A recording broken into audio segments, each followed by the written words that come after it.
రజనీ గారు, నాకు ఒక డౌట్. అంటే నేను భారతదేశ రాజకీయాలని ఫ్రమ్ నార్త్ టు సౌత్ నేను అబ్జర్వ్ చేసినప్పుడు వారసత్వ రాజకీయాలు ఎప్పుడూ పురుషుడికే అవి ఇస్తూ వచ్చారు. అటు ములాయం సింగ్ యాదవ్ దగ్గర నుంచి ఇటు స్టాలిన్ వరకు కూతురులు ఉన్నప్పటికీ ఒక స్థాయి వరకే వాళ్ళని ఆపేసి కొడుకులకి వారసత్వం, రాజకీయ వారసత్వం ఇస్తూ వచ్చారు. దానికి కారణాలు ఏమంటారు? మన తెలంగాణలో కూడా కొడుకే వారసత్వం వెళ్ళింది. ఇంకా సరే, తెలంగాణ విషయాలకు వచ్చేసరికి వారసత్వం అనేది సమానంగానే ఉందనుకోండి. అయితే రాజకీయాల్లోనే కాదు, అన్ని రంగాల్లో, నాట్ ఓన్లీ ఫైనాన్షియల్గా లేకపోతే ప్రాపర్టీ, అసలు పురుషాధిక్యత మొదలయ్యిందే నా ఆస్తి, నా సంపద, నా తదనంతరము అనేది అక్కడి నుంచి, నా ఇంటి పేరు, నా ఆస్తులు, తర్వాత రాజకీయ విషయాలు, ఇలా పురుషాధిక్యమయ్యే సమాజంలో ఉన్న పురుషుడి ఆలోచన, స్త్రీ అయితే వేరే కుటుంబానికి వెళ్ళిపోతుంది, ఇంటి పేరు మారిపోతుంది. ఇంటి పేరు మారిపోయింది అంటే మా కుటుంబానికి సంబంధించిన మనిషి కాదు కాబట్టి నా ఆస్తిపాస్తులైనా కావచ్చు, లేదు నా రాజకీయం పరమైనది కావచ్చు, బిజినెస్ పరమైనది కావచ్చు, నా తదనంతరం నా వారసత్వం చూసుకునేది నా ఇంటి పేరు మారని పురుషుడు. మరి పురుషుడికి ఎందుకు ఇంటి పేరు మారదు అని అంటే, ఇక్కడ పురుషుడు పురుషాధిక్య సమాజాన్నే కోరుకుంటాడు కాబట్టి స్త్రీని ఆటోమేటిక్గా వేరే ఇంటి పేరు మారేటట్టు చేసిండు, బానిసగా ఉండేటట్టు చేసిండు, వేరే ప్లేస్కి వెళ్ళేటట్టు చేసిండు. అంటే ఇది ఓన్లీ ఈ రోజు రాజకీయాల్లో మొదలైంది కాదు, ఇది వెన్నెలక్క గారు అన్నట్టు భారతదేశ పునాది వ్యవస్థ నుంచే మొదలైంది. ఈ పురుషాధిక్య సమాజపు వేర్లు అనేవి అక్కడి నుంచి ఉన్నాయి. అది కొన్ని ఫీల్డ్లలో, అంటే ఇప్పుడు రాజకీయం అనేది చాలా అంటే చాలామంది రాజకీయాల్లో ఎదగడం అనేది చాలా కష్టంతో కూడుకున్నది, నాలెడ్జ్తో కూడుకున్నది. అది టాప్ గ్రేడ్లో ఉంది కాబట్టి రాజకీయ వారసత్వం ఖచ్చితంగా నా తదనంతరం నా వారసుడైన నా ఇంటి పేరుతో కూడిన నా కుమారుడికే ఇవ్వాలనుకుంటారు. అదే కొనసాగుతుంది.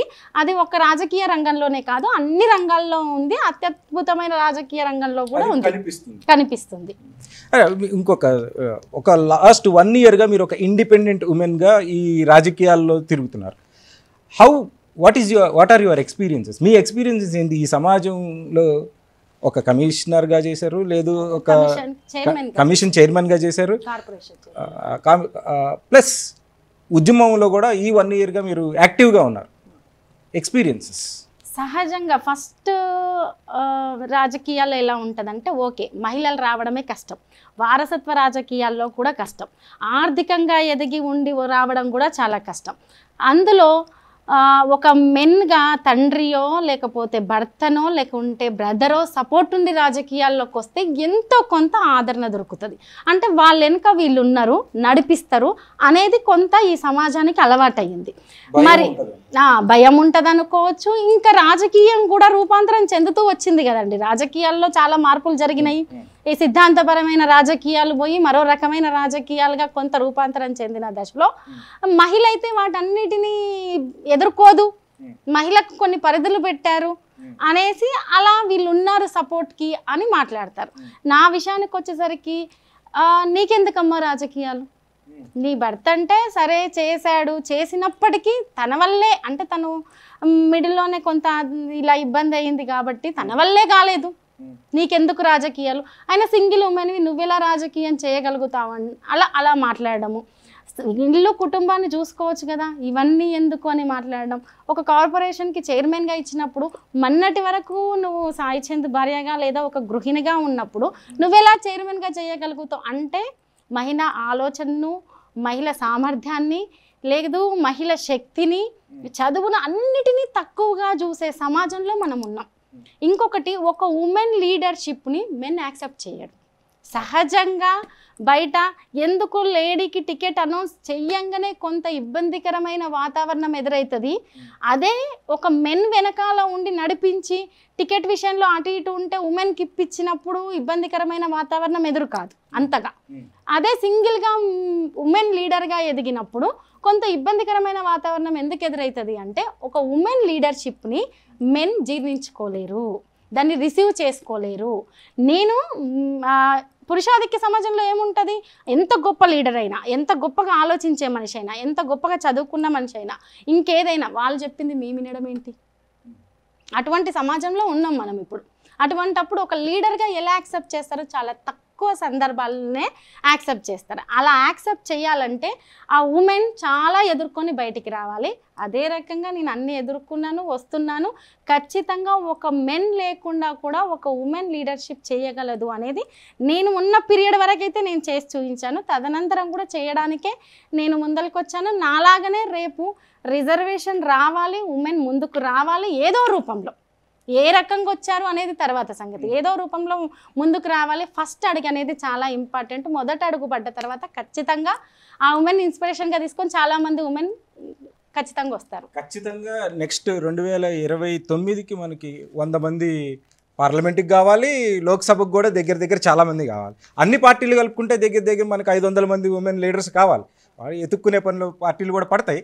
అయితే ఇక్కడ ఒక ప్రధానమైన అంశం వీళ్ళిద్దరు చెప్పిన దాంట్లోంచి స్త్రీ ఎదగపోవడానికి కారణం మతమా, పురుషాధిక్యత అంటే పితృస్వామ్య వ్యవస్థ, లేదు ఈ రెండిటితో పాటు ఇండిపెండెంట్ ఎకానమీ స్త్రీకి లేదా, ఏదని మీకు అనిపిస్తుంది? ఇప్పుడు ఇందాక సోదరిమని చెప్తూ మనం యాక్చువల్గా అంటే ఈ తండ్రి పేరు ఏదైతే ఉందో వారసత్వంలో ఫస్ట్ భారతదేశంలో ముందది లేదు. మూలాలకు వెళ్తే అమ్మదే వారసత్వం ఉండేది, మాతృస్వామ్య వ్యవస్థ. ఆర్యులు వచ్చిన తర్వాత పితృస్వామ్య వ్యవస్థ వచ్చింది. మనకు స్వతంత్రం వచ్చిన తర్వాత నుండి కూడా బాబాసాహెబ్ అంబేద్కర్ గారు మనకు రాజ్యాంగం రాసిన తర్వాత, రాజ్యాంగం ఇంప్లిమెంట్ అయిన తర్వాత, స్వాతంత్రం వచ్చిన తర్వాత కూడా మనకి రాజ్యాంగంలో women and men are equal అని పెట్టారు. బాబాసాహెబ్ అంబేద్కర్ గారు విమెన్కి రిజర్వేషన్ కావాలని చెప్పి ఆయన న్యాయశాఖ మంత్రిత్వానికి రాజీనామా కొట్టి వాళ్ళ మొహాన పడేసినటువంటి గొప్ప స్త్రీ పక్షపాత అయినటువంటి బాబాసాహెబ్ అంబేద్కర్ గారు. అయితే మనకు స్వతంత్రం వచ్చినప్పటి నుండి మనకు రాజ్యాంగం మీద ప్రమాణం చేస్తున్నారు తప్ప వీళ్ళంతా కూడా ఈ 75 స్వతంత్ర మన పోరాటంలో మనకు వచ్చిన తర్వాత మన ప్రజాస్వామ్యంలో కానీ ఎవరు కూడా వాటిలో 100కు 100% ఇంప్లిమెంట్ కావట్లేదు. బాబాసాహెబ్ అంబేద్కర్ గారు ఆ రోజే చెప్పారు, ఇది ఎవరైతే మంచి వాళ్ళ చేతుల రాజ్యాంగం ఉంటే ఖచ్చితంగా 100% అమలు అవుతుంది.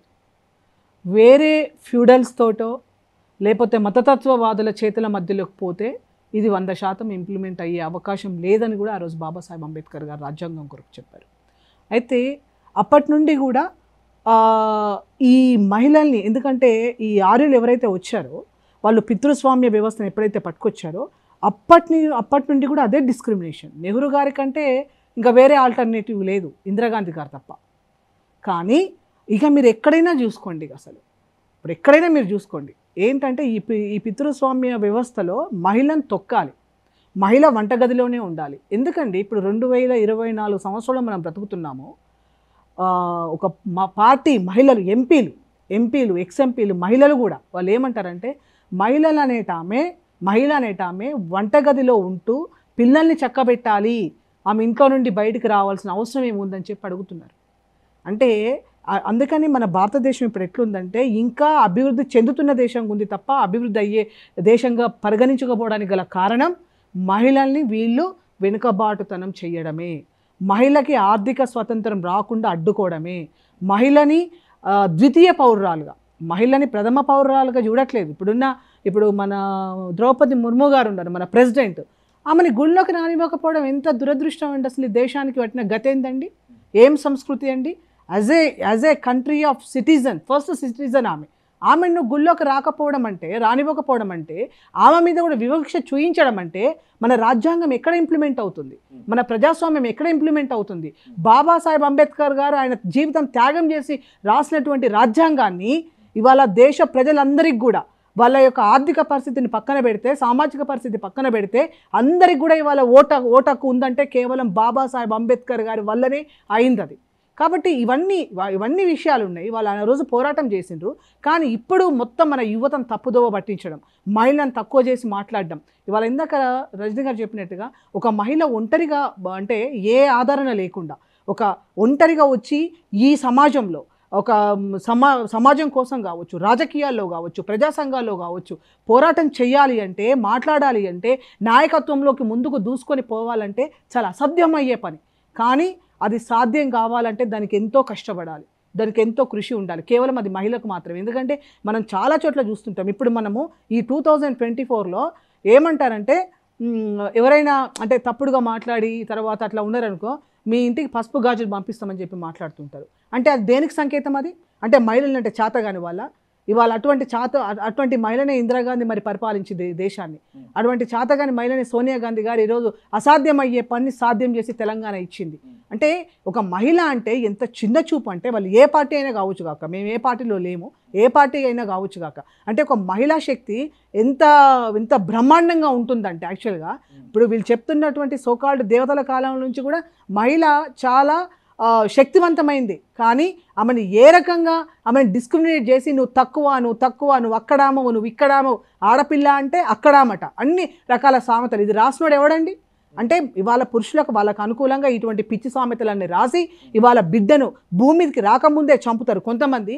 భూమి మీదకి వచ్చిన తర్వాత మొన్న ఒక 6 years అమ్మాయిని పెద్దపల్లిలో ఆ అమ్మాయిని రేప్ చేసి చంపేసినారు. ఇంతకంటే ఇటువంటి దుర్ఘటనలు ఇటువంటి జరుగుతూ ఉంటే ఇక మహిళలకు భద్రత ఎక్కడ ఉంది? కాబట్టి ఖచ్చితంగా ఇవాళ ఇప్పుడు మహిళల నాయకత్వం అయితే ఎక్కడైతే సమానంగా ఉందో ఆ దేశాలన్నీ అభివృద్ధి చెందినాయి. ఎందుకంటే మహిళల అభివృద్ధియే దేశ అభివృద్ధి.